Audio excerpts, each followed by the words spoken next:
प्रिय विद्यार्थियों, मैं धर्मेंद्र सिंह आपका अपने YouTube चैनल मेरी कक्षा मैथ मस्ती में स्वागत करता हूं। आज हम संख्या पद्धति का वो भाग पढ़ने जा रहे हैं जिसमें आपको एक्स्ट्रा सोचने की आवश्यकता नहीं है, ज़्यादा सोचने की आवश्यकता नहीं है। जैसे प्रश्न कहे वैसे ही आपको रखते जाना है और उत्तर आपका आ जाएगा।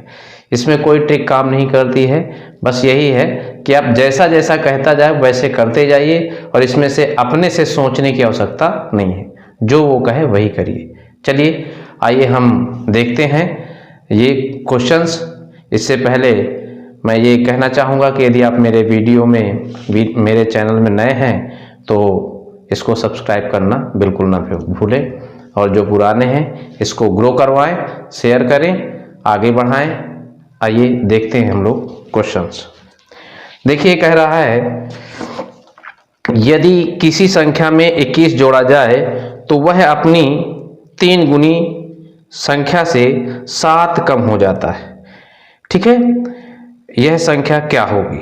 21 जोड़ा जाए तो आपको क्या करना है? ऐसे क्वेश्चन बहुत सिंपल, जैसे कहे संख्या x 21 जोड़ा गया तो वह संख्या अपनी संख्या से, अपने मान से 3 गुने से 7 कम हो जाता है 21 जोड़ने पर। बस इतना सा इक्वेशन और आपका क्वेश्चन सॉल्व। देखिए क्या कह रहा है, किसी संख्या में 21 जोड़ने पर वह अपनी संख्या के 3 गुने से 7 कम हो जाता है।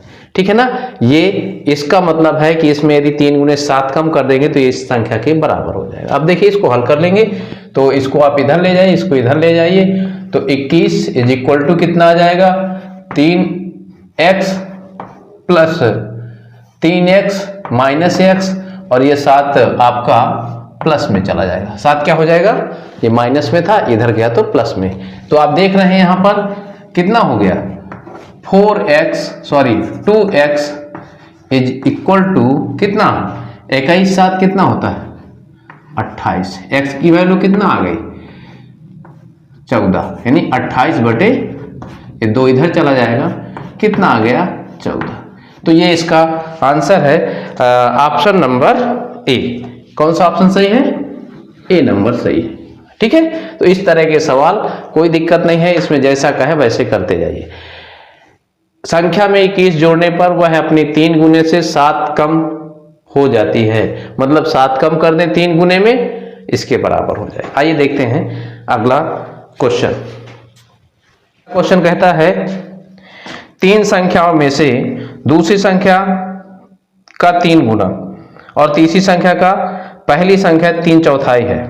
ठीक है, देखिए 3 संख्याओं में से दूसरी पहली की 3 गुनी, दूसरी पहली की 3 गुनी है। पहली है x, दूसरी है पहली की 3 गुनी 3x, और फिर कह रहा है तीसरी पहली की 3/4। तीसरी जो है वो पहली की 3/4 है, 3/4x। अब इसमें ये तीनों संख्याएं हो गई है ना। 3 संख्याओं में से दूसरी पहली की 3 गुनी, तीसरी संख्या पहली की 3/4 है। यदि तीनों संख्याओं का औसत 144। औसत का मतलब जानते हैं? औसत का मतलब होता है जोड़ करके जितनी संख्याएं हो उतने का भाग। ये दे दिया है कितना? 144। कितना दे दिया है? 144। फिर से क्वेश्चन सुन लीजिए, क्या कह रहा है? एक संख्या, 3 संख्याएं हैं जिसमें से पहली संख्या x मान लिया हमने, और दूसरी संख्या पहले की 3 गुनी मतलब 3x कर लिया, और तीसरी संख्या पहले की 3/4। इसको हमने क्या कर दिया? हल कर दिया। अब देखिए 3/4 करने के बाद हमने जोड़ करके औसत निकाला। औसत का मतलब जितने पद होंगे उतने हम भाग दे देंगे 140। अब इसको हल कर देंगे, आपका उत्तर आ जाएगा। पहले इसको हम लोग पूरा कर लेंगे, इस 4 को, तो यहां पूरे में गुणा होता है 4x प्लस 4 3 12x और प्लस 3x। जिसका बटा होता है उसमें कोई गुणा नहीं, बाकी में सब में गुणा। ठीक है, बराबर ये कितना हो जाएगा? इसके साथ आ जाएगा 4 3 12 बराबर 144। ठीक है, अब इसको हल कर देंगे। 12 4 16, 16 3 19, 19x बराबर 144 गुणे 12। ठीक है, ये देखिए ये 12 अब इधर चला जाएगा तो गुणे में हो जाएगा। 19 छक्का 114, 19 सत्ते सही हमने क्या 12 3 15 4 19, 19 हुआ। और ये कितना था इसका जो 114 था, कितना था ये 114, 19 छक्का 114, ये 6 बार गया और 12 छंग 72। x का मान आपका आ गया 72। ठीक है, x का मान 72 आ गया। आपसे पूछा था तो सबसे बड़ी संख्या, यहां पर सबसे बड़ी संख्या कौन सी है, दूसरे नंबर की संख्या। सबसे बड़ी संख्या कौन सी है, दूसरे नंबर की। तो कितना हो जाएगा 3x, यानी कि 3 गुणे 72। ठीक है, फिर से आप देखिए 3 दूनी 6, 3 सत्ते 21 और बस 21, 216 आया। इसका आंसर क्या आ गया 216। ठीक है, बी नंबर, कौन सा ऑप्शन, बी नंबर। फिर समझ लीजिए पहली संख्या x, दूसरी इसका 3x और तीसरी पहले का 3/4 x। औसत निकाले, औसत मतलब जितने पद बटे 3 बराबर 114 है ना। फिर इसको आप हल कर लेंगे, इस 4 का पूरे में गुणा होगा तो ये सब के बटे में आ जाएगा, फिर वही 4 इसके साथ गुणे में आ जाएगा तो 12 हो गया। यहाँ पर क्या है 114 है, क्या है 114 है। फिर इसके बाद आप क्या कर देंगे, इसको जोड़ेंगे 19x, 19x ये 12 उधर चला जाएगा, 19 छक्का 114 और 12 छंग 72, x का मान 72 आ गया। इसमें सबसे बड़ी संख्या पूछा था, सबसे बड़ी संख्या क्या है आपकी 3x थी। कितनी थी 3x, तो हमने 3x यहां निकाल दिया। आपका इस तरह से ये प्रश्न हो गया। आइए देखते हैं अगला सवाल। मैंने बताया है ये प्रश्न में आपको अपने से कुछ नहीं करना है, जैसा कहता जाए वैसा आप करते जाइए। ठीक है, देखिए किसी संख्या की 3 गुनी संख्या से 7 घटाने पर परिमाण 14 प्राप्त होता है, वह संख्या कितनी है।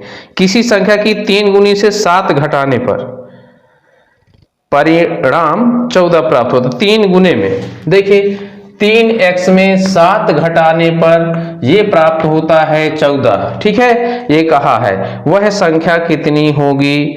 ठीक है, तो अब देखिए इसको कर देंगे हल, ये इधर आ जाएगा 3x बराबर 14 प्लस 7, x बराबर आ जाएगा 21 बटे 3, 3 सत्ते 21, x का मान आ गया आपका 7। क्या पूछा था, वह संख्या यदि पूछा था तो 7 आ जाए किसी संख्या के 3 गुने से। हाँ, तो इसका ऑप्शन नंबर क्या है डी सही। ठीक है ना, जैसा कहा वैसा कर। संख्या के 3 गुने में से 7 घटाने पर 14 प्राप्त होता है, ये प्राप्त हो गया 14। ठीक है, फिर हल कर दिया, ये आपका उत्तर आ गया। आइए देखते हैं अगला प्रश्न। ये कह रहा है 24 को 2 भागों में इस प्रकार से बांटा गया है कि पहले का 7 गुना दूसरे भाग से 5 गुना जोड़ने पर 146 बनता है। 24 है ना, 2 संख्याएं हैं जिनका योग 24 है। तो एक संख्या यदि x मान ले, एक संख्या यदि x मान ले तो दूसरी संख्या क्या हो जाएगी 24 माइनस x, 24 माइनस x, दोनों का टोटल 24 है। एक यदि हम x मान लेंगे तो दूसरी संख्या हो जाएगी 24 माइनस x। पहले का 7 गुना दूसरे के 5 गुना में जोड़ने से 146 प्राप्त होता है। पहले का 7 गुना दूसरे के 5 गुने में जोड़ने से 146 प्राप्त होता है। ठीक है ना, 146 प्राप्त होता है। तो पहला भाग कितना है, पहला भाग यानी x का मान पूछा है। इसको हल कर दीजिए, 7x प्लस 24 पंचे कितना होता है, 25 पंचे 125, तो 24 पंचे 120, कितना 120 माइनस 5x बराबर 146। ठीक है, देखिए 7 में 5 चला गया तो 2x, 2x बराबर 146 माइनस 120, ये बच जाएगा उधर तो क्या हो जाएगा माइनस हो जाएगा। ये आ गया आपका 26, कितना आ गया घटाएंगे 6 आ गया और 4 में 2 गए 26, तो 2x बराबर 26, x का मान आ गया 26 बटे 2 यानी कि 13। कितना आ गया? 13। तो एक पार्ट क्या है? 24 का एक हिस्सा क्या है? 13 है। पहला हिस्सा जो पूछा है तो वो आपका है 13, यानी कि 129 का डी नंबर सही है। 129 का कौन सा नंबर सही है? डी नंबर सही है। कोई दिक्कत इसमें? अब आइए देखते हैं हम लोग अगला प्रश्न। कोई दिक्कत? पहली संख्या का 7 गुना दूसरे के 5 गुने में जोड़ने पर 146 प्राप्त होता है। दोनों का योग 24 था। एक संख्या यदि x होगी तो दूसरा 24 माइनस। इसको हल कर दिए तो इस तरह से ये आपका आ गया। आइए देखते हैं अगला प्रश्न। कितना समय लग रहा होगा एक सवाल को हल करने में? मुश्किल से 2-4 सेकेंड, 5 सेकेंड, 10 सेकेंड, और क्या है ना। तो ये तो बोलने और समझाने में लग रहा है। यदि आप उस तरह देखें तो ये बहुत आसानी से हो जाएगा। आइए देखते हैं।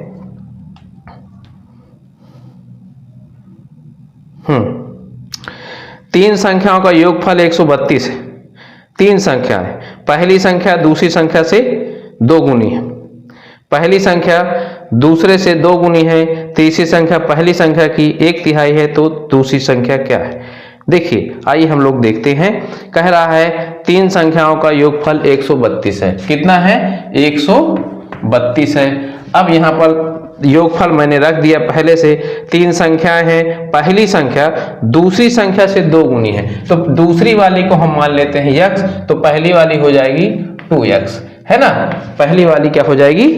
2x। सही है। कह रहा है पहली संख्या दूसरी संख्या से 2 गुनी है। पहली संख्या दूसरे से 2 गुनी है, 2 को गुणा कर दिया। और तीसरी संख्या पहली संख्या की 1/3 है। अब ये जो तीसरी संख्या है वो पहली संख्या यानी 2x का 1/3 है। कितना है? 1/3 है। अब हल कर दीजिए। आपका मेरे ख्याल से क्या पूछा है? दूसरी तो दूसरी संख्या यानी x का मान आपको पूछा है। हल कर दीजिए। देखिए, सबसे पहले तो काम है इसको आप सब में गुणा कर लीजिए। तो ये 3 दूनी 6x प्लस 3x और प्लस 2x, जिसके बटा होता है उसमें नहीं गुणा कर लीजिएगा, बराबर ये पूरे के बटा 3 था और ये आपका आ गया 132। अब इसको उधर ले जाएंगे। 6 3 9 2 11, 11x इज इक्वल टू 132 गुणे 3। ठीक है। अब यहां से देखिए ये कट जाएगा 11 से। सम और विषम जगहों का योग का अंतर 0 आ रहा है। 11 एकम 11, x का मान आ गया आपका 11 एकम 11, 11 दूनी 22। ठीक है। और गुणे 3 यानी दूसरी संख्या 12 3 36 आएगी। कितनी आ जाएगी? 36। इसमें कौन सा ऑप्शन सही है? ए। इसमें कौन सा ऑप्शन सही है? आपका ए ऑप्शन सही है। ये ऑप्शन नंबर ए सही है। ठीक है। कोई दिक्कत इसमें? तो इस तरह से ये भी क्वेश्चन हो गया। पहली संख्या जो है दूसरे के 2 गुनी है और जो तीसरी है वो पहले का 1/3 है। पहले कितना था? 2x, उसका 1/3 है। हल कर दिया। आपका उत्तर आपके सामने है। जैसा कहे सेम उसी तरह करते चले जाइए। इसमें कुछ भी करने की आवश्यकता नहीं है। अब इसमें कहा है कि 3 संख्याओं का योग 140 है। 140 है। फिर कहा है पहली संख्या दूसरी संख्या की 2 गुनी है। पहली संख्या, फिर वही क्वेश्चन आ गया क्या? 2 गुनी है पहली संख्या दूसरी संख्या की। ठीक है। और तीसरी संख्या की चौगुनी है। ये देखिए अलग सा क्वेश्चन है। तीसरी संख्या की चौगुनी है यानी 2x बराबर ये y, यदि हम तीसरी संख्या माने, सॉरी यहां पर यदि हम तीसरी संख्या, देखिए तीसरी संख्या क्या यदि माने हम तीसरी संख्या y माने तो ये किसका है? y का 4 गुना बराबर 2x है। समझे? यहां पर कहा है तीसरी संख्या की चौगुनी है। पहली संख्या तीसरी संख्या की 4 गुनी। ठीक है ना। पहली संख्या तीसरी संख्या की 4 गुनी। ये पहली संख्या थी, तीसरा हम y माने हैं तो इसका 4 गुनी। तो y तीसरी संख्या कितनी आ गई? 2x/4। यानी x/2 हो गई, x/2। तो यहां रख देंगे x/2, ठीक है। तो ये आ गया। अब इस इक्वेशन को सॉल्व कर देंगे। इस इक्वेशन को सॉल्व करेंगे तो देखिए पूरे में गुणा हो जाएगा, 2 दूनी 4, x प्लस 2x और प्लस x, पूरे के बटा कितना हो जाएगा 2 बराबर 140, है ना। अब यहाँ पर 4 2 6 7, 7x बटे 2 बराबर 140। तो यहाँ पर आ जाएगा x बराबर आ जाएगा 140 गुणे 2 बटे कितना 7, 7 दूनी 14, तो 20 दूनी 40। x का मान तो आ गया आपका 40। अब देखते हैं पूछा क्या था। सबसे बड़ी संख्या होगी, सबसे बड़ी संख्या आपकी क्या है, पहले नंबर की। सबसे बड़ी संख्या क्या हो जाएगी, पहले नंबर की, यानी कि 2x। तो इसका 2x आपसे पूछा था, तो 2 गुणे 40 बराबर आ जाएगा 80। क्या आ जाएगा 80, यानी ऑप्शन नंबर डी, है ना। ये ऑप्शन नंबर क्या है, डी है।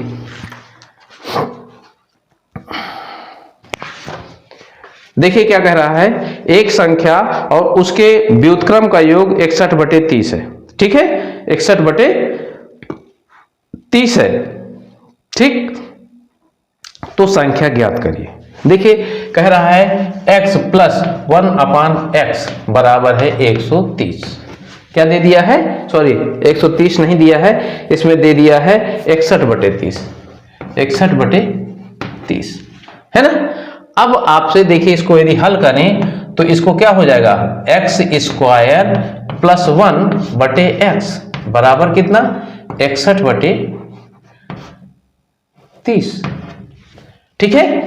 तो ये इक्वेशन जब इसको सॉल्व करेंगे तो क्या हो जाएगा, इसका इधर गुणा हो जाएगा 30x² प्लस 30 बराबर 61x, है ना। अब ये क्या दिख रहा है आपको, 30x² और माइनस 61x और प्लस 30 इक्वल टू 0। हल करिए। ये है द्विघात समीकरण। ये क्या हो गया, दो घात समीकरण। ये मेरे हिसाब से पूरी तरह से गलत तरीका। इसको आप इस तरह से हल करेंगे बहुत समय लग जाएगा। गुणनखंड करिए फिर जाकर के आपका ये सॉल्व होगा।